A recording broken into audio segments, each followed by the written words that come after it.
उज्यालोमा डोर्याउने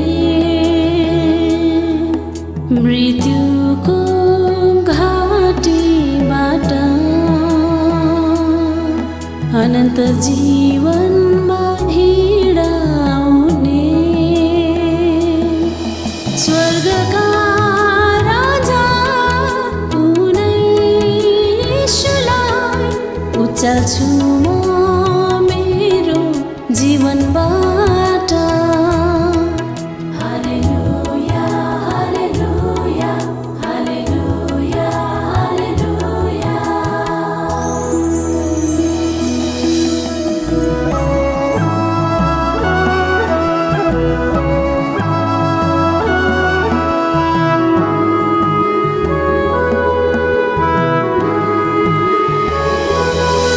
हृदयको बोझबाट छुटकारा दिलाउने भाँचिएको मनलाई प्रेमको मलम लगाउने मुक्तिदाता उनै यीशुलाई उचाल्छु म मेरो गीतबाट। हालेलुया हालेलुया हालेलुया हालेलुया। हे पिता तपाईको उपस्थितिमा सधैँ रम्न पाऊँ।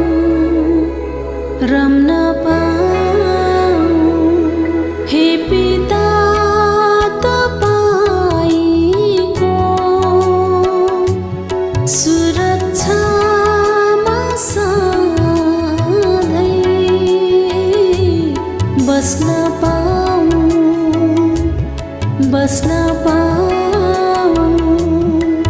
हालेलुया हालेलुया हालेलुया हालेलुया हालेलुया हालेलुया हालेलुया हालेलुया हालेलुया हालेलुया हालेलुया।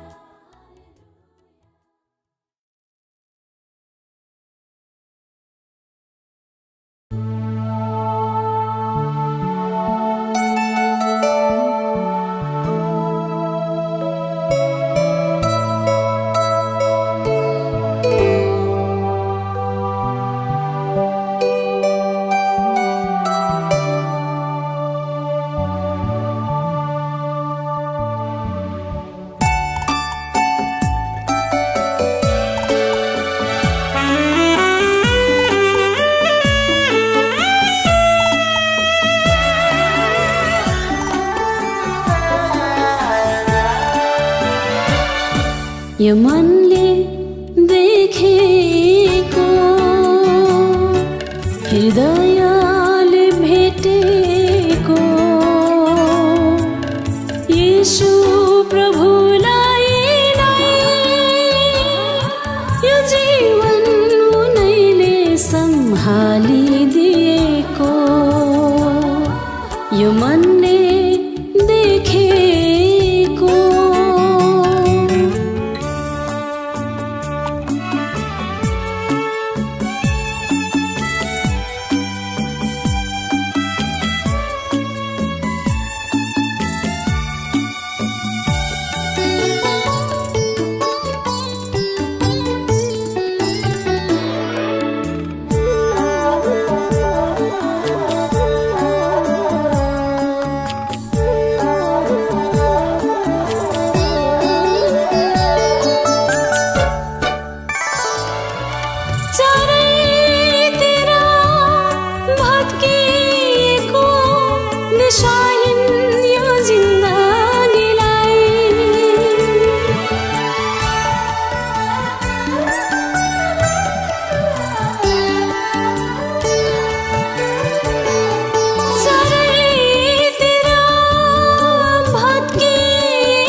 वाचा उनको कहिले न छोड्ने, कहिले न त्याग्ने। जन्मैदेखि बुढेसकालसम्म सधैँ बोकिरहने बन्धन अनन्त प्रेमको कहिले न टुट्ने। बन्धन अनन्त प्रेमको कहिले न टुट्ने। यो मनले देखेको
छचल्किन्छ यो ओठबाट धन्यवाद उनैको। छचल्किन्छ यो ओठबाट धन्यवाद उनैको। देख्छु धमिलोसँग अहिले प्रभुको महानता।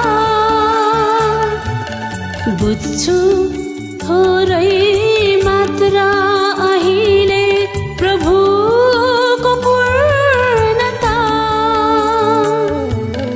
छलङ्गैदेखि बुझ्ने धोको उनैलाई अनन्ततामा। छलङ्गैदेखि बुझ्ने धोको उनैलाई अनन्ततामा। यो मनले देखेको हृदयले भेटेको यीशु प्रभुलाई नै यो जीवन उनैले सम्हालिदिएको। यो मनले देखेको।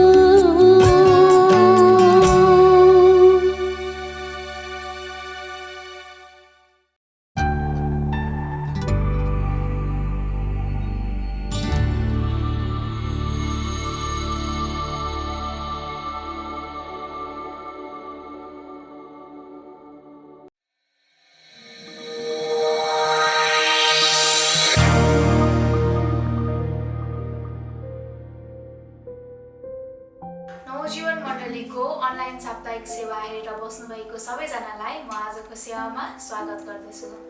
आजको आराधना सेवा केही बेरमै सुरु हुनेछ। त्यतिन्जेलसम्मको लागि हामी केही समय प्रार्थनामा बिताउनेछौँ। स्क्रिनमा केही प्रार्थनाका विषयहरू देखाइएका छन्, यहाँहरूले त्यो विषयमा प्रार्थना गर्न सक्नुहुनेछ। अब हामी प्रार्थना गरौँ।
मण्डलीको अनलाइन साप्ताहिक सेवा हेरेर बस्नुभएको सबैजनालाई जय मसी। कोरोनाले गर्दा नेपालमा लकडाउन भएको आज 62 दिन पुगिसकेको छ। हामी विश्वास गर्दछौँ यहाँहरू जहाँ हुनुहुन्छ सुरक्षित हुनुहुन्छ। हामी यसरी नै आफ्नो घरमै बसेर परमेश्वरको आराधना गरिनेछौँ। आउनुहोस् आजको सेवालाई हामी ईश्वरको प्रार्थना गरेर सुरु गर्नेछौँ। आउनुहोस् हामी प्रार्थना गरौँ। धन्यवाद छ परमेश्वर बुवा, हामी तपाईँलाई यस समयमा धन्यवाद दिँदछौँ। यो फेरि प्रभु तपाईँले हामीलाई अवसर दिनुभएको छ। प्रभु हामी तपाईँलाई धन्यवाद दिँदछौँ। प्रभु म आजको साप्ताहिक सेवालाई तपाईँको हातमा राख्दछु। प्रभु तपाईँले चलाउनु भएको होस्। लिड गर्ने लिभाइट्स टिमलाई, वचन बाँड्ने प्रभुको दासलाई म तपाईँको हातमा राख्दछु। प्रभु तपाईँ उहाँहरूको साथमा आउनुभएको होस् अनि संसारभर जतिजनाले प्रभु आजको यो अनलाइन सेवा हेरेर बसिरहनु भएको छ उहाँहरूलाई प्रभु तपाईँले सहायता गर्नुभएको होस्। उहाँहरू जहाँ हुनुहुन्छ सुरक्षित हुनुभएको होस्। धन्यवाद छ बुवा, आजको सेवालाई सुरुदेखि अन्तिमसम्म तपाईँको हातमा राख्दछु र सबै बिन्ती प्रार्थना चढाउँदै माग्दछु येशू प्रभुको नाममा, आमेन। आउनुहोस् मण्डली परिवार, हामी केही भजन अनि कोरसहरू गाउनेछौँ। यहाँहरूसँग भजन किताब छ भने यहाँहरूले भजन नम्बर 89 पठाउन सक्नुहुनेछ। स्तुति होस् प्रभु ख्रीष्टको।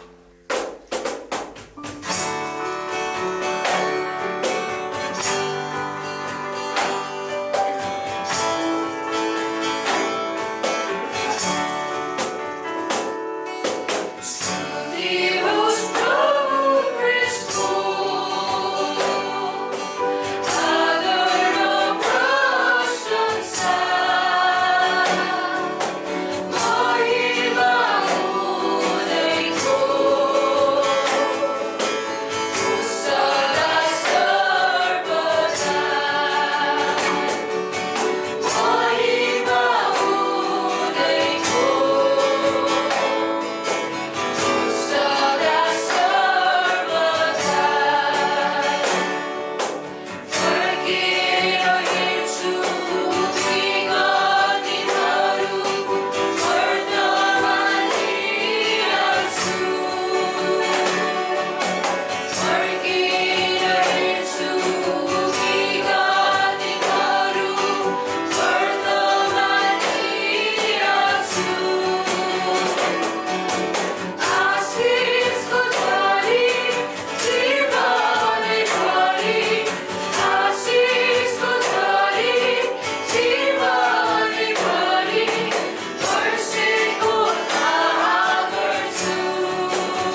नम्बर 522 पहाडमा फुले फुलहरू गाउनेछौँ।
विश्वास गरी भन्ने भजनलाई गाउँदै हामी आराधनाको भागमा जानेछौँ।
धन्यवाद दिनेछौँ आफ्नो आँखाहरू बन्द गरेर प्रभुलाई स्तुति प्रशंसा चलाउनेछौँ यो समयमा हालेलुया प्रभु तपाईको चरणमा तपाईको उपस्थितिमा हामी फेरि पनि आउँछौँ हामी महिमा प्रशंसा तपाईलाई चलाउँछौँ तपाईद्वारा बोलाइएकाहरू तपाईको इच्छा अनुसार प्रभु हामी तपाईको बोलावटमा अलग गरिएकाहरू हामी तपाईको चरणमा आउँछौँ हामी तपाईँ येशूमा उद्धार पाएकाहरू तपाईको नामलाई विश्वास गरेकाहरू हामी तपाईलाई महिमा दिन्छौँ हालेलुया धन्यवाद धन्यवाद धन्यवाद पवित्र पवित्र पवित्र येशू जीसस हामी धन्यवाद दिन्छौँ महिमा येशू तपाईलाई प्रशंसा जय जयकार आदर भक्ति चढाउँछौँ हालेलुया हालेलुया हालेलुया हालेलुया हालेलुया हालेलुया येशूको नाम धन्यवाद हालेलुया महिमा प्रभु तपाईलाई प्रशंसा जय जयकार चढाउँछौँ हालेलुया स्तुति तपाईलाई फेरि पनि जय जयकार येशू हालेलुया तपाईँ प्रभु जीवित अनि जिउँदो स्वामी महिमाको योग्य प्रभु तपाईँ हुनुहुन्छ स्वर्गदूतहरूले तपाईँलाई स्वर्गीय सिंहासनमा पवित्र पवित्र भनेर महिमा चलाउँछन् हामी तपाईँको वेदीमा फेरि पनि आउँछौँ आजको यो दिन यो हप्ता हामी तपाईँलाई महिमा भन्छौँ प्रशंसा गर्छौँ प्रभु तपाईँ नै महिमित हुनुहोस् हाम्रो जीवनबाट हाम्रा सबै आराधनाहरूबाट हामीले गरेका सेवाहरूबाट हामी तपाईँलाई प्रशंसा गर्न सकौँ प्रभु धन्यवाद महिमा चढाउन सकौँ हामी यही बिन्ती गर्छौँ उचालिनुहोस् आफ्नो महिमा लिनुहोस् हामी यही तपाईँसँग बिन्ती प्रार्थना गर्छौँ हालेलुया हालेलुया प्रभुका जनहरू यो समयमा हामी प्रभुलाई भनौँ प्रभुमा आउँछु मेरो हृदय परिवर्तन गर्नुहोस् अनि प्रभुलाई भनौँ अँगाल्नुहोस् तपाईँको प्रेमले हामीलाई ढाक्नुहोस् हामीलाई तपाईँको आत्माले अझै माथि माथि तपाईँको उपस्थितिमा पुग्नलाई हामीलाई सहायता गरिदिनुहोस् भनेर हामी प्रभुलाई भनौँ हामी सबैजना मिलेर यो गीतलाई गाउनेछौँ प्रभुमा आउँछु मेरो हृदय परिवर्तन गर्नुहोस्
तपाईँको उपस्थितिमा तपाईँको नजिकमा तपाईँको शरणमा प्रभु हामी प्रार्थना गर्छौँ हामी स्तुति गाउँछौँ हामी महिमा भन्छौँ तपाईँलाई आराधना भक्तिका योग्य एकमात्र प्रभुलाई हामी प्रशंसा गर्छौँ फेरि पनि हालेलुया हालेलुया हाम्रा कमी कमजोरीहरूलाई हटाउने परमेश्वर हुनुहुन्छ प्रभु हामी जान्दछौँ तपाईँमा मात्रै प्रभु यी कुराहरू सम्भव छन् जब हामी आराधना गर्छौँ तब प्रभु तपाईँले हाम्रा कमजोरीहरू दुर्बलताहरू हाम्रा प्रभु सबै हो प्रभु सङ्कष्टहरूलाई हटाइदिनुहुन्छ सङ्घर्षहरूलाई हटाइदिनुहुन्छ र हामी तपाईँसँग जब तपाईँको उपस्थितिमा आउँछौँ तपाईँको छुवाइले हामीलाई ताजा तपाईँले बनाउनुहुन्छ फेरि पनि यो सेवामा हामीलाई ताजा बनाउनुहोस् हामी प्रार्थना गर्छौँ हो हामीलाई फेरि पनि तपाईँको महिमा गर्नको निम्ति हामीलाई त्यो सामर्थ्य तपाईँको अनुग्रह दिनुहोस् भने हामी प्रभु तपाईँसँग माग्दछौँ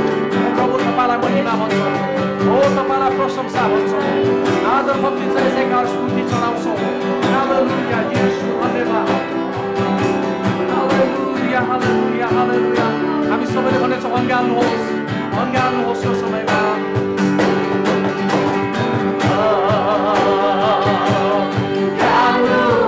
तपाईँको प्रेमले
Oh,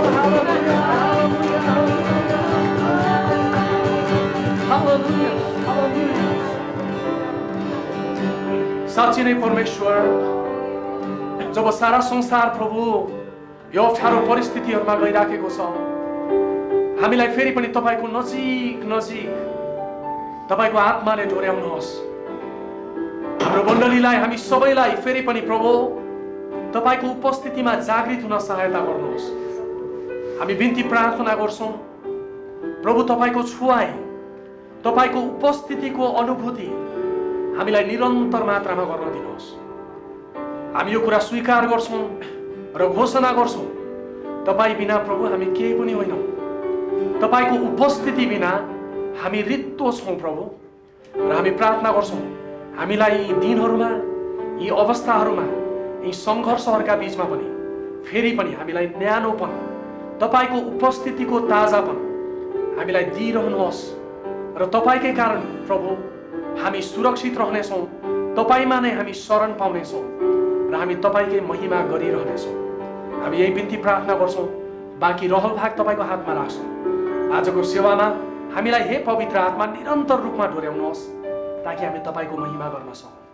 आराधना, भक्ति, प्रशंसा तपाईँलाई चढाउँदै, महिमा भन्दै, बाँकी सम्पूर्ण भाग तपाईँको हातमा समर्पण गर्दै, हाम्रो जीवनलाई पनि, हाम्रो सम्पूर्ण मण्डलीलाई पनि तपाईँकै चरणमा समर्पण गर्दै यो प्रार्थनालाई माग्छौँ, आशिष माग्छौँ। येशू प्रभु तपाईँको नाममा सबैले एकसाथ भन्नेछौँ, आमेन। मिठो आराधनामा हामीलाई डोर्याइदिनु भएको लागि लिभाइट्स टिमलाई धेरै धेरै धन्यवाद। आउनुहोस् मण्डली परिवार, हामी यो समय वचनको भागमा जानेछौँ र वचनको लागि म रेभरेन्ड डाक्टर दिलीप छेत्री बडालाई दिन चाहन्छु। प्रभु येशू ख्रिस्टको नाममा तपाईँहरू सबैलाई जय मसीह। म आज तपाईँहरूसँग एफिसीको पुस्तक 2 अध्यायबाट वचन बाँड्न चाहन्छु। यदि तपाईँसँग बाइबल छ भने अहिले एफिसी 2 अध्याय पल्टाउनुहोस्, हामी सरस्वती पढौँ। तिमीहरू आफ्ना अपराध र पापहरूद्वारा मरेको बेलामा उहाँले तिमीहरूलाई जीवित पार्नुभयो।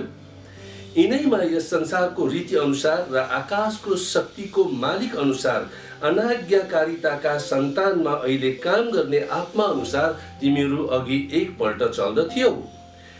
तिनी मध्ये हामी सबै पनि शरीर र मनका इच्छा पूरा गरेर आफ्नो पाप स्वभावका लालसामा अघि जिउँथ्यौं र बाँकी मानिस जस्तै हामी स्वभावैले क्रोधका सन्तान थियौं। तर परमेश्वर जो कृपामा धनी हुनुहुन्छ, उहाँले आफ्नो महान प्रेमद्वारा हामीलाई प्रेम गर्नुभयो। यसकारण पापमा हामी मरेका भए तापनि उहाँले हामीलाई ख्रिस्टसँगै जीवित पार्नुभयो। अनुग्रहबाट नै तिमीले उद्धार पाएका छौ र उहाँसँग हामीलाई उठाउनुभयो अनि स्वर्गीय स्थानहरूमा ख्रिस्ट येशूसँग बसाल्नुभयो। यो चाहिँ ख्रिस्ट येशूमा हामीप्रति उहाँको दयामा आफ्नो अनुग्रहको असीम सम्पत्ति आउँदा युगहरूमा देखाउनलाई हो। किनभने अनुग्रहबाट विश्वासद्वारा तिमीले उद्धार पाएका छौ र यो तिमीहरू आफैबाट होइन, यो त परमेश्वरको वरदान हो, कर्महरूद्वारा होइन, नत्र त मानिसले घमण्ड गर्नेछ। किनकि हामी असल कामहरूका निम्ति ख्रिस्ट येशूमा सृजना गरिएका उहाँका हातका सीप हौं। हामी ती बमोजिम हिँडौँ भन्ने हेतुले परमेश्वरले पहिलेबाटै ती तयार गर्नुभएको थियो। यसकारण याद राख, अघि तिमीहरू शरीर अनुसार अन्य जाति छँदा शरीरमा हातबाट खतना गरिएकाहरूले तिमीहरूलाई बेखतनाका मान्दथे। याद राख, तिमीहरू त्यस बेला ख्रिस्टबाट अलग, इजरायलका नागरिक हकबाट बाहिर भएका थियौ र प्रतिज्ञाका करारहरूबाट बिराना, आशा नभएका र यस संसारमा परमेश्वर रहित थियौ। तर तिमीहरू जो त्यस बेला ख्रिस्ट येशूबाट टाढा थियौ, अब ख्रिस्टको रगतले नजिक भएका छौ। किनकि उहाँ नै हाम्रो शान्ति हुनुहुन्छ। उहाँले हामी दुवैलाई एउटै बनाउनु भएको छ र विभाजन ल्याउने शत्रुताको पर्खाल भत्काइदिनु भएको छ र उहाँले व्यवस्थालाई, त्यसका आज्ञाहरू र धार्मिक विधानहरू समेत आफ्नै शरीरमा खारिज गर्नुभएको छ कि यी दुईका सट्टामा उहाँले आफैमा एउटा नयाँ मानिस सृष्टि गरून् र यसरी शान्ति स्थापना होस्। अनि उहाँले क्रुसद्वारा हामी दुवैलाई एउटै शरीरमा परमेश्वरसँग मेल गराएर शत्रुतालाई शेष पार्नुभयो। उहाँले आएर तिमी टाढा भएका र नजिक भएकाहरूलाई मिलापको सुसमाचार सुनाउनु भयो, किनकि उहाँद्वारा नै हामी दुवैले एउटै पवित्र आत्मामा पिता कहाँ प्रवेश पाएका छौँ। यसरी अब तिमीहरू विदेशी र प्रवासी होइनौ र सन्तहरूसँग तिमीहरू सङ्गी नागरिक र परमेश्वरको परिवारका सदस्यहरू भएका छौ। त्यो घराना प्रेरितहरू र अगमवक्ताहरूको जगमाथि बसालेर निर्माण भएको छ र ख्रीष्ट येशू आफै चाहिँ मुख्य कुने ढुङ्गो हुनुहुन्छ। उहाँमा पुरै घर ठिकसँग एकैसाथ जोडिएर प्रभुमा एउटै पवित्र मन्दिर हुनलाई बढ्दै जान्छ अनि पवित्र आत्मामा परमेश्वरको वासस्थान हुनलाई तिमीहरू पनि उहाँमा एकसाथ निर्माण हुँदै जान्छौ। प्रभुले हामीलाई उहाँको वचनमा आशिष दिउन् र हामी यस वचनलाई सरसर्ती हेर्छौँ। तर यो वचनमा अलि व्याख्यात्मक ढङ्गले अगाडि बढ्नभन्दा अघि म तपाईँलाई अलिकता पृष्ठभूमि बताउन चाहन्छु। र यो एउटा ठाउँ हो एफिसी भन्ने, अहिले वर्तमानमा टर्की भन्ने देशको पश्चिमी भागमा यो पर्दछ। त्यस बेला 51-52 एडीतिर यो सहर चाहिँ रोमी उपनिवेश थियो र यो चाहिँ बन्दरगाह समुद्रसँग जोडिएको एउटा रोमी उपनिवेशको एउटा असाध्यै धनी सहर थियो। यसलाई कस्मोपोलिटन सिटी अर्थात् विश्व नगर पनि भनेर चिनिन्थ्यो। र त्यस बेला त्यही सहरमा एउटा आर्तिमस देवी भनिने मन्दिर पनि थियो अनि त्यो मन्दिर चाहिँ प्राचीन विश्वका 7 अचम्भका कुराहरूमध्ये एक थियो। र त्यही नै एउटा रङ्गशाला पनि थियो जहाँ 24,000 मानिस एकैचोटि बस्न सक्दथे। त्यसै कारण यसको एउटा महत्त्व हामी यसरी देख्न सक्दछौँ। अब त्यही सहरमा एउटा मण्डली पनि सुरु भएको छ। तपाईँले घर गएर प्रेरित 19 अध्याय पढ्नु होला। प्रेरित 19 अध्यायमा यो मण्डली कसरी सुरु भयो भन्ने कुरो तपाईँले त्यहाँ थाहा पाउनुहुन्छ। प्रभुको दास पावल त्यहाँ गए, सुसमाचार प्रचार गरे अनि त्यहाँनिर मानिसहरूसँग बहस गर्न थाले। तर त्यहाँनिर हुलदङ्गा हुन थाल्यो। मानिसहरूले चाहिँ आरोप लगाएर कि आर्तिमस देवी चाहिँ पतन हुन लाग्यो भनेर उनीहरूले नारा लगाउन थाले र सहरको बडा हाकिम आएर चाहिँ उनीहरूलाई साम्य गराएर पठाइदिए। त्यसपछि पावल त्यस ठाउँबाट गए तर मण्डली त्यहाँनिर सुरु भयो। अब म तपाईँलाई अर्को एउटा कुरा भन्न चाहन्छु। यस मण्डलीको मुख्य अभिव्यक्ति वा आधार भनेको चाहिँ एकता हो, युनिटी। युनिटी चाहिँ कोसँग? एकता कोसँग? परमेश्वरसँग अनि एक आपसमा। अब त्यति बेलाका पृष्ठभूमिलाई तपाईँले अलिकता हेर्नुभयो भनेदेखि थाहा बुझ्नुहुनेछ। यही पत्र लेखेको केही समयपछि पनि त्यहाँनिर जातीय दङ्गा भएको थियो र यो पत्र लेखिनु मण्डली स्थापित हुनुभन्दा अगाडि पनि जातीय दङ्गाहरू नभएका होइनन्। ग्रिकहरूले यहुदीहरूलाई घृणा गर्ने अनि यहुदीहरूले ग्रिकहरूलाई घृणा गर्ने। तर यो एउटा ठुलो महानगरी भएको कारण अब त्यही सहरमा उनीहरू बस्दथे। यो पत्र एफिसीको पत्र लेखिएको केही समयपछि एउटा यस्तो दङ्गा त्यहाँनिर घट्यो कि ग्रिकहरूले 10,000 यहुदीहरूलाई नरसंहार गरे र त्यसको लगत्तै केही समयपछि यहुदीहरूले पनि फेरि बदला लिएर उनीहरूलाई आक्रमण गरे र त्यसको केही समयपछि फेरि सिरियालीहरूले यहुदीहरूलाई आक्रमण गरे। त्यसकारण तपाईँले यहाँ बुझ्न सक्नुहुन्छ कि यहाँनिर जातीय दङ्गा एकदमै बेसी छ। अब त्यस्तो अवस्थामा यहाँ मण्डली सुरु भएको छ र म तपाईँलाई के भन्न चाहन्छु भने मण्डली सुरु कसरी भयो त भन्दा प्रभुको दासले सुसमाचार प्रचार गरेर हो। सुसमाचार यहुदीहरूले र ग्रिकहरूले दुवै जाति समूहले विश्वास गरे है, तिनीहरूमध्ये धेरैले विश्वास गरे। अनि अब आउने ठाउँ त मण्डली नै हो। तर यहाँ समस्या के छ? दुवै जातिले आफ्नो पृष्ठभूमि बोकेर आएका छन्। अब स्वाभाविक रूपमा हामी मण्डलीभित्र नभनौँ, संसारमा एक अर्काप्रति तिक्तता बोकेर हिँडेका दुई जाति समूहहरू येशू प्रभुलाई विश्वास गरेर एउटै मण्डलीमा एउटै थलोमा यिनीहरू जम्मा भएका छन्। अब यहाँबाट तपाईले बुझ्न सक्नुहुन्छ कि कस्तो पृष्ठभूमि थियो भनेर विश्वासी त भाइ यिनीहरू।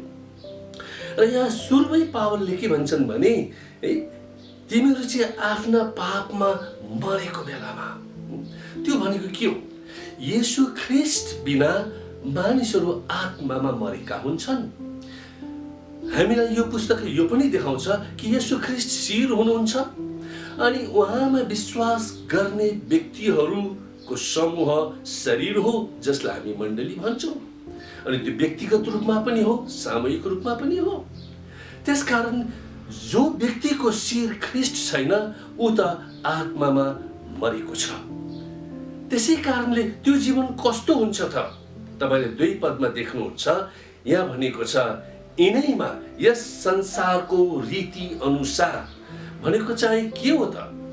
कि यो संसारको रीति, ईश्वरहीन रीतिले मानिसहरूलाई पापमय जीवन शैलीमा जिउन सिकाउँछ। अनि यहाँ अझै भनेको छ आकाशको शक्तिको मालिक अनुसार। अब आकाश भन्ने शब्द हामी बाइबलमा नयाँ नियममा, पुरानो नियममा हामी स्वर्गलाई पनि बुझ्दछौँ। र त्यति बेला कसरी बुझिन्थ्यो त भन्दा एउटा सर्वोच्च स्वर्ग छ जो चाहिँ परमेश्वरको सिंहासन हो र त्यहाँ उहाँका स्वर्गदूतहरूले पनि बास गर्छन्। तर माथिल्ला स्वर्गदेखि मुनि तल्ला आकाशहरूमा चाहिँ दुष्टात्माहरूले पनि बास गर्दथे र तिनका स्वर्गदूतहरू पनि त्यहाँ बस्दथे र तिनीहरूको पनि एक किसिमको नकारात्मक प्रभुत्व संसारका शासकहरूमाथि र संसारका मानिसहरूमाथि पर्दथ्यो भन्ने त्यहाँनिर त्यति बेला विश्वास गर्दथे। त्यसकारण हामी 2 पदमा के देख्छौँ भने यो संसारको रीति भन्नु नै एक किसिमको पापमय जीवन शैली हो। स्वतन्त्रताको नाउँमा मानिसहरूले मन लागि गर्ने, जस्तो मन लागि त्यस्तै जिउने। अनि आज पनि त हामी त्यस्तै अवस्थामा छौँ नि, होइन र? त्यसै कारणले याद गर्नुहोस् प्रियहरू, यहाँ पावलले भन्दैछन् कि तिमीहरू गैर यहुदीहरू हौ यो अवस्थामा थियौ, अनाज्ञाकारिताका सन्तान। त्यही एउटा आज्ञा पालन नगर्ने आत्माले तिमीहरू चल्दथ्यौ। अब यो चाहिँ ग्रीक अथवा गैर यहुदीहरूलाई भनिएको हो।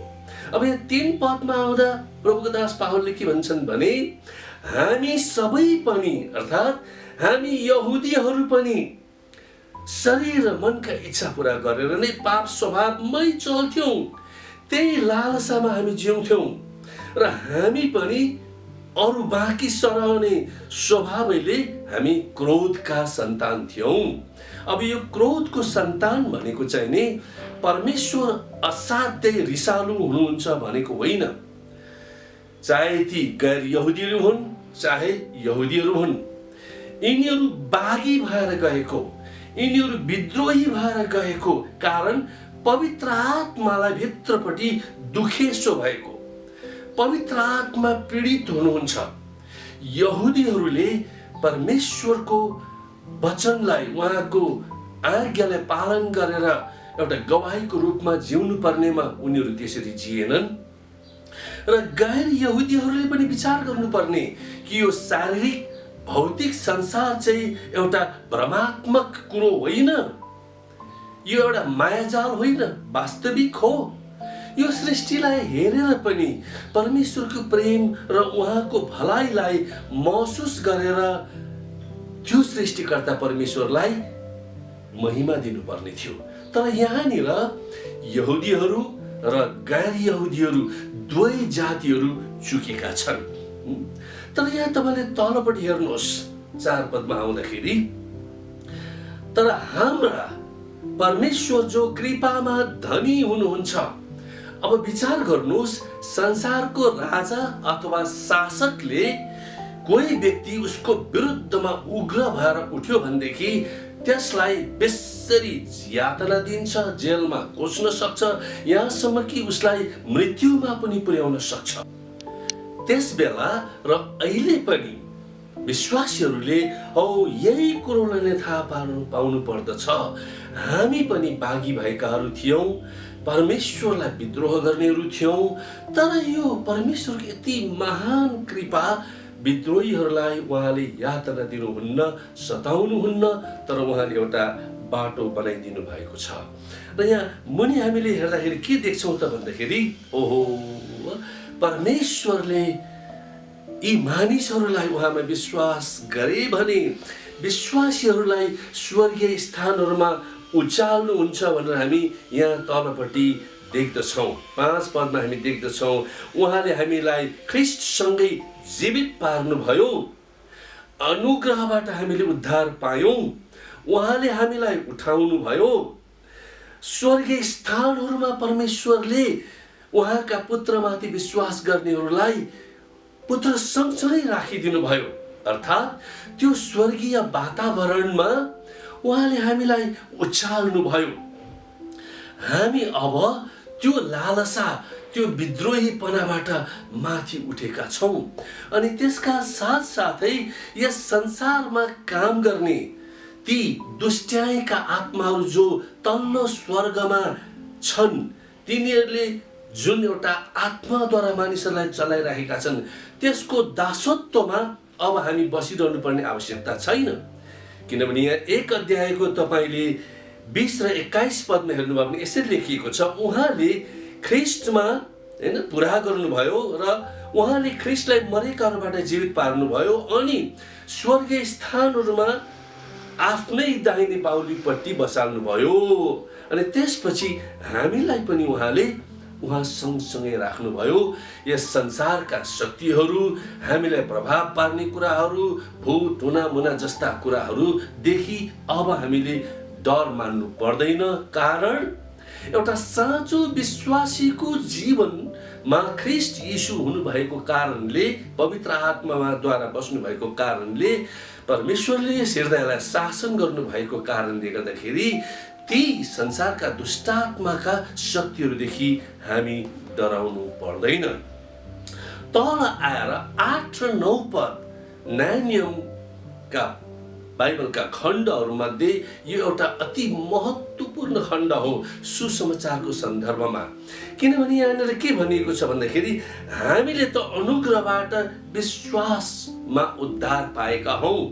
त्यस बेलाका विश्वासीहरूले पनि, अहिलेका विश्वासीहरूले पनि उद्धार पाएको आधार चाहिँ त्यो हो, येशू प्रभुमाथि हामीले विश्वास गरेको उद्धारको निम्ति, मुक्तिको निम्ति।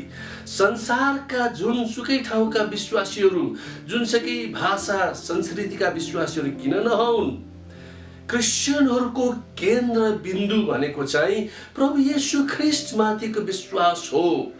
हाम्रो आफ्नो धर्म कर्म रीतिरिवाज दान पुण्य र हाम्रा उपलब्धिहरूद्वारा होइन, येशू ख्रिस्ट महान परमेश्वरको अनुग्रह। अनि हामीले विश्वास गर्यौं। अनि यहाँ 9 पदमा तल अझै भनिएको छ, 8 पदको तल्लो भागमा, यो तिम्रो आफैबाट होइन, यो त परमेश्वरको वरदान हो। त्यसकारण विश्वास गर्नेहरूलाई उद्धारको वरदान परमेश्वरले दिनुहुन्छ। र 9 पदले भन्छ, कर्महरूद्वारा होइन। हामी असल कामहरू गर्नुपर्छ निश्चय पनि, तर असल काम गरेर उद्धार पाइने होइन।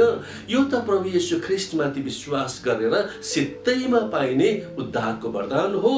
यदि कामहरूद्वारा भन्यौँ भनेदेखि त मानिसले घमण्ड गर्नेछ, मैले यो काम गरेँ त्यो काम गरेँ र मेरा कर्म धर्महरूद्वारा म उद्धार पाउँछु भन्ने हामीलाई हुन सक्छ। तर एउटा कुरो चाहिँ हामीले बुझ्नुपर्छ, हामीले धर्म कर्म गरेर उद्धार पाउने होइन, उहाँमाथि विश्वास गरेर जीवित परमेश्वरसँग जब हाम्रो सम्बन्ध गाँसियो, हाम्रो उद्धार भयो। अब उद्धार पाइसकेपछि भने यहाँनिर 10 पद अनुसार हामी असल कामहरूका निम्ति ख्रिस्ट येशूमा सृजना भएका उहाँका हातका सिप हौं। त्यसकारण त्यही अनुसार चल्नलाई परमेश्वरले हामीलाई पहिल्यैबाट योजना गर्नुभएको हो। तर मानव जाति चुक्यो अनि अहिले फेरि परमेश्वरले हामीलाई उहाँको अनुग्रहमा, उहाँको पुत्रद्वारा हामीलाई नयाँ सृष्टि दिएर उहाँको सन्तान बनाउनु भएको छ। अब यहुदी र गैर यहुदीहरू एकै ठाउँमा आउन सक्छन् र त्यो वैरभावलाई पर पन्छाएर जिउन सक्छन्। त्यसैकारण उद्धार पाएकाहरू हामीले एउटा असल जीवनशैली जिउनु पर्दछ अनि असल कामहरू गर्नु पर्दछ। तल आएर 11 र 12 पदमा पनि यहाँ हामी के देख्दछौँ त भन्दाखेरि फेरि अघिकै माथि 1 पदमा भएकै कुरा यहाँ आएको हामी देख्दछौँ। अघि तिमीहरू है भनेको चाहिँ गैर यहुदीहरू शरीर अनुसार जब तिमीहरू अन्य जाति थियौ, यहुदीहरू जस्तो हातबाट खतना गरिएकाहरू तिमीहरू थिएनौ र ती यहुदी खतना गरिएकाहरूले तिमीहरूलाई बेखतने भनेर भन्दथे हो। हेर त तिमीहरू त्यो बेला प्रभु येशूबाट अलग थियौ, इजरायलको नागरिक हकबाट पनि अलग, प्रतिज्ञाबाट पनि बिराना, तिमीहरूमा आशा नै थिएन, यस संसारमा तिमीहरू परमेश्वर रहित थियौ।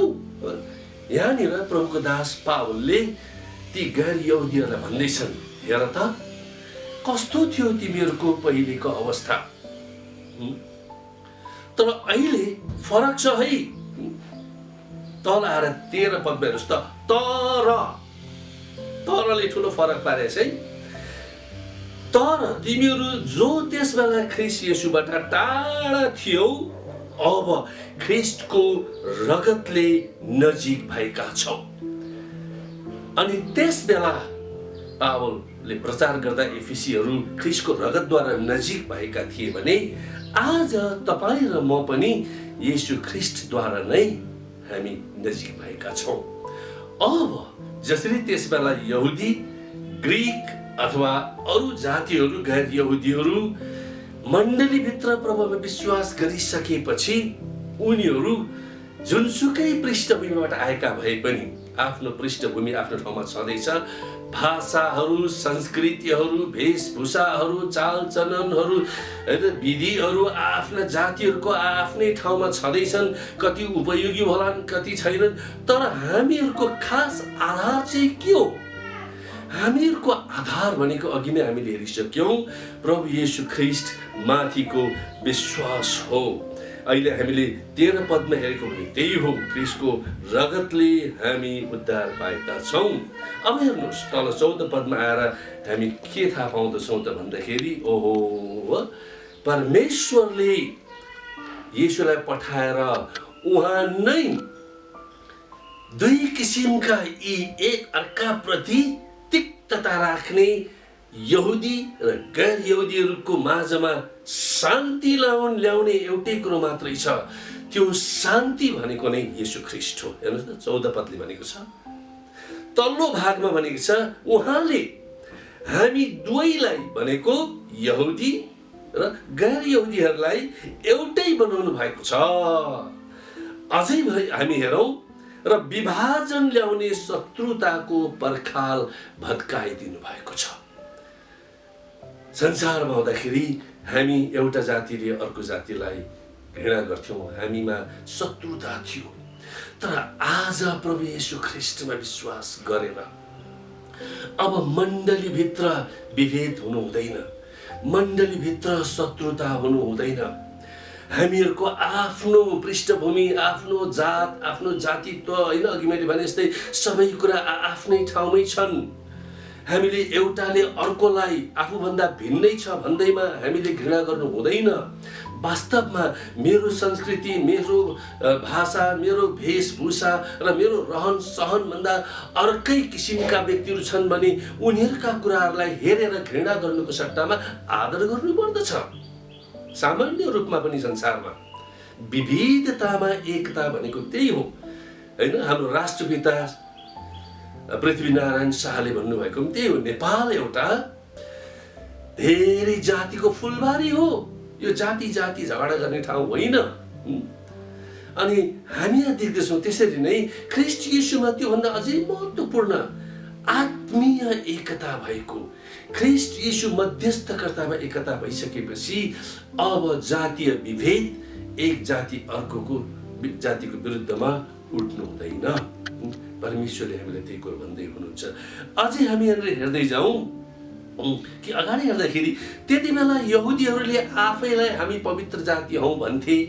परमेश्वरले हामीसँग मात्रै करार बाँध्नु भएको हो, अरू जातिहरू चाहिँ दोस्रा दर्जाका हुन् भन्ने उनीहरूको धारणा थियो।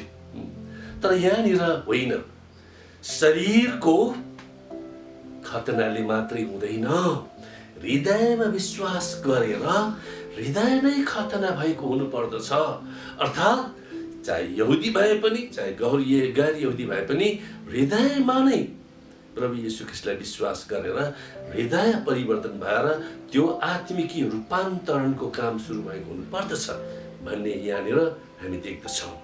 त्यसै कारणले हेर्नुहोस् त, अझै तल आएर हामी देख्दछौँ कि परमेश्वरले आफ्ना जाति यहुदीलाई र अरूहरूलाई पनि यही कुरो भन्दै हुनुहुन्छ, अब चाहिँ ख्रिस्टमा आएर त्यो विभाजनको पर्खाल तोडिएको छ है।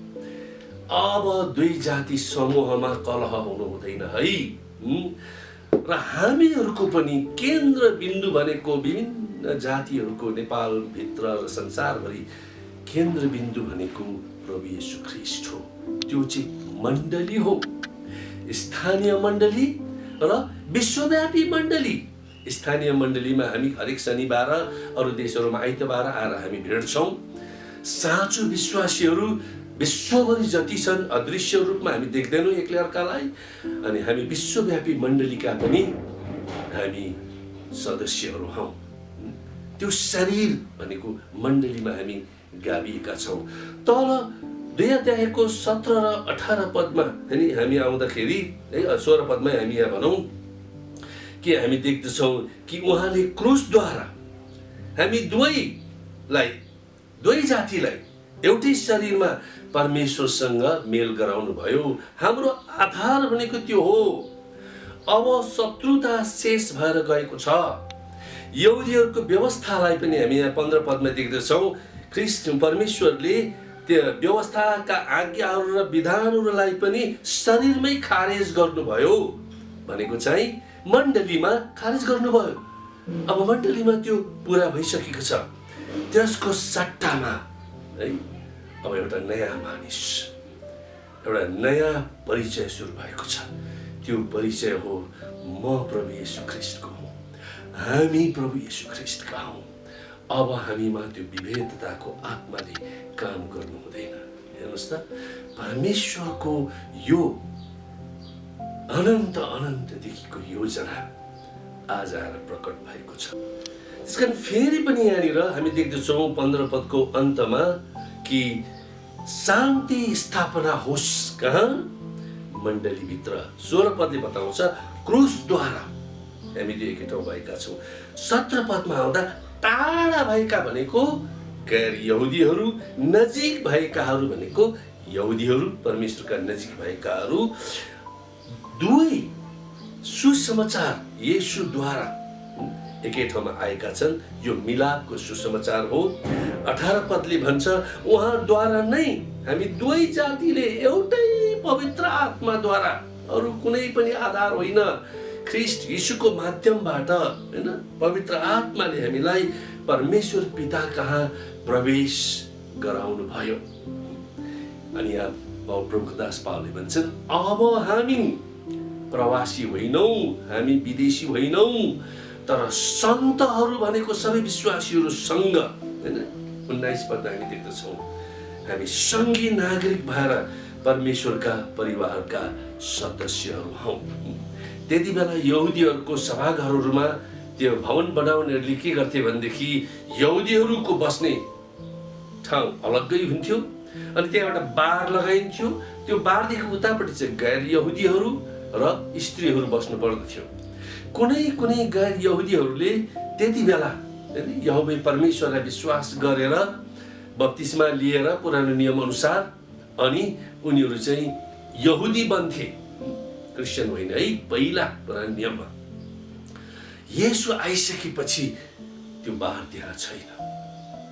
सबै येशू ख्रिस्टको माध्यमद्वारा पवित्र परमेश्वरको जाति बन्न सक्दछन्। त्यसै कारणले गर्दाखेरि त्यो तगारो अब हटेर गएको छ। ख्रीष्ट यीशुमा विश्वास गर्नेहरू सबै परमेश्वरका सन्तान हुन सक्दछन्। र यहाँ अन्तमा आएर बडो महत्त्वपूर्ण कुरो छ। 20 पददेखि 22 पदसम्म यहाँ भनिन्छ त्यो घराना भनेको त्यो परिवार है। अब त्यो परिवार चाहिँ नि प्रेरितहरू र अगमवक्ताहरूको जगमाथि बसालेर निर्माण भएको छ। प्रभुका दासहरू प्रेरित अगमवक्ताहरूले परमेश्वरले पवित्र आत्माद्वारा प्रकाश दिनुभए अनुसार उनीहरूले सिकाएका छन्, जो अहिले हामीले यहाँनिर हेर्दैछौँ र नयाँ नियमभरि नै हामी पाउँदछौँ। अनि विशेष गरी पावललाई भन्ने हो भनेदेखि बाइबल विद्वानहरूले भन्छन् पावल चाहिँ येशू प्रभु पछिको हामीहरू सबैको एउटा पास्टर हुन्। परमेश्वरले धेरै कुराहरू उनलाई प्रकाश गरेर जुन एउटा पत्रको रूपमा लेखेर मण्डलीमा पठाइयो अनि एउटा मण्डलीमा पठाइएको त्यो एउटा परिपत्रको रूपमा अरू मण्डलीहरूमा पठाइयो अनि पछिबाट त्यसलाई सङ्कलन गरेर यहाँ नयाँ नियममा समावेश गरिएको। त्यसकारण हामी के देख्दछौँ यी पत्रहरूमा प्रभुका दास प्रेरित अगमवक्ताहरू साथसाथै अरू शिक्षकहरू मिलेर उनीहरूको शिक्षाद्वारा जग बसालिएको छ। अनि त्यसपछि हेर्नुहोस् त 20 पदको तल्लो भागमा अब त्यहाँनिर त्यो जगलाई बाँध्ने चाहिँ एउटा कोही हुनुहुन्छ, त्यो चाहिँ हो ख्रीष्ट येशू। ख्रीष्ट येशू आफै चाहिँ त्यो जगको मुख्य कुनै ढङ्ग हुनुहुन्छ। प्रेरित र अगमवक्ताहरूले सिकाएको शिक्षा त्यो हाम्रो जग हो, तर त्यो जगलाई पनि बाँध्ने चाहिँ कुनै ढुङ्गो कर्नरस्टोन चाहिँ प्रभु येशू ख्रीष्ट हुनुहुन्छ। र 21 पदमा हामी देख्दछौँ ख्रीष्टले त्यो जगलाई समातिसकेपछि हाम्रो विश्वासको केन्द्रबिन्दु भनेको प्रभु येशू ख्रीष्ट हो। हामी उहाँमा नै अघि बढ्दै जानुपर्छ। हामीहरू भनेको ससाना जीवित पत्थरहरू हौँ र हामी त्यो घरमा सजिँदै जान्छौँ। त्यो घर भनेको उहाँको मण्डली हो। र हामी के देख्छौँ 21 पदमा पुरै घर ठिकसँग एकैसाथ जोडिएर प्रभुमा एउटै पवित्र मन्दिर हुनलाई बढ्दै जान्छौँ। चर्च मण्डली भनेको मन्दिर हो, तर यो इँटा गिटी बालुवा छत लगाएर बनाइएको भवन होइन। त्यो त घाम र पानीबाट छलेर हामी आरामसँग आराधना सङ्गति गर्ने भौतिक भवन मात्रै हो। मण्डली भनेको म हुँ, मण्डली भनेको तपाईँ हुनुहुन्छ, जसले प्रभु येशू ख्रीष्टलाई विश्वास गरेका छन्। अनि सामूहिक रूपमा पनि जाति जातिका मानिसहरू जुनसुकै पृष्ठभूमिका भाषाका संस्कृतिका होइन वेशभूषा रङ्ग वर्ण जुनसुकै पृष्ठभूमिबाट आए पनि ख्रीष्ट यीशुमा विश्वास गरिसकेपछि त्यो आत्मिक घरको एउटा सदस्य बन्दछ। अनि एकै ठाउँ हामी सामूहिक रूपमा पनि एउटा शरीर बन्दछौँ। र 22 पदले भन्दछ अनि पवित्र आत्मामा परमेश्वरको वासस्थान हुनलाई तिमीहरू पनि उहाँमा एकसाथ निर्माण हुँदै जान्छौ। है 21 पदले भन्यो कि एउटै पवित्र मन्दिर एकै साथ हामी निर्माण हुँदै जान्छौँ।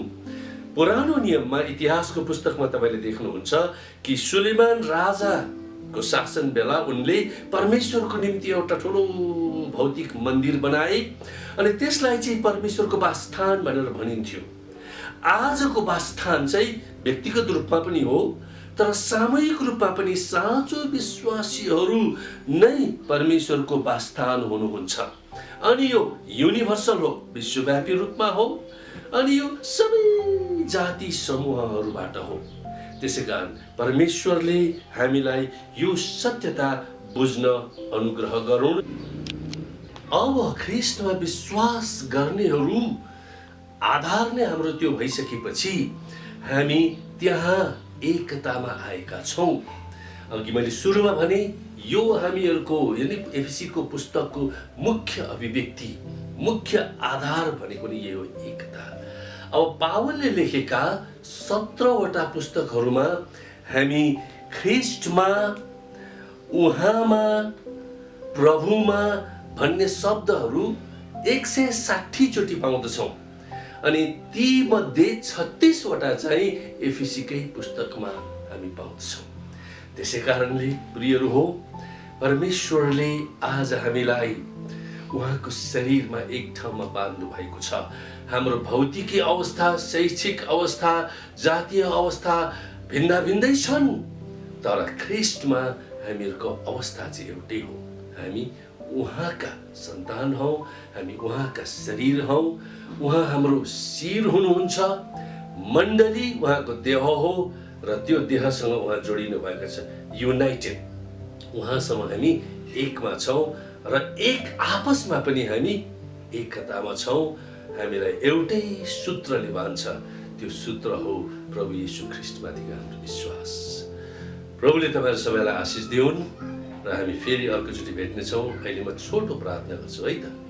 हे प्रभु येशू, हामी तपाईँलाई धन्यवाद चढाउँछौँ कि तपाईँ माथिको विश्वास नै हाम्रो केन्द्रबिन्दु हो र प्रभु एफिसीको पुस्तकको एउटा अभिव्यक्ति, मुख्य अभिव्यक्ति नै एकता हो। परमेश्वरसँग हाम्रो विच्छेद भएको सम्बन्ध एकतामा आउनु अनि हामी जाति जातिका मानिसहरू एकै ठाउँमा बाँधिने त्यो विभाजनको पर्खाल भत्किएर हामी ख्रिस्टमा आउने यो एउटा केन्द्रबिन्दु हो। हामीलाई प्रभु यस विषयलाई बुझेर संवेदनशील भएर जिउन र एकले अर्कोलाई आदर गर्न, एकले अर्कोलाई सहायता गर्न, एकले अर्कोलाई सिकाउन, बुझाउन, सहन, क्षमा दिन, प्रेम गर्न, प्रभु यी सबै कुराहरू हामीलाई सिकाउनुहोस्। हामी धन्यवाद चढाउँदछौँ। बिन्ती छ येशू प्रभुको नाममा, आमेन। आशिषित वचनको लागि बडालाई धेरै धेरै धन्यवाद। मण्डली परिवार, हामी सेवाको अन्त्यमा आइसकेका छौँ र अर्को हप्ता पनि हामी यही समय हामी फेरि अनलाइन सेवामा भेट गर्ने नै छौँ। त्यतिन्जेलसम्मको लागि घरमै रहनुहोस्, प्रार्थनामा रहनुहोस्। Stay strong, stay safe. धन्यवाद। जय मसीह।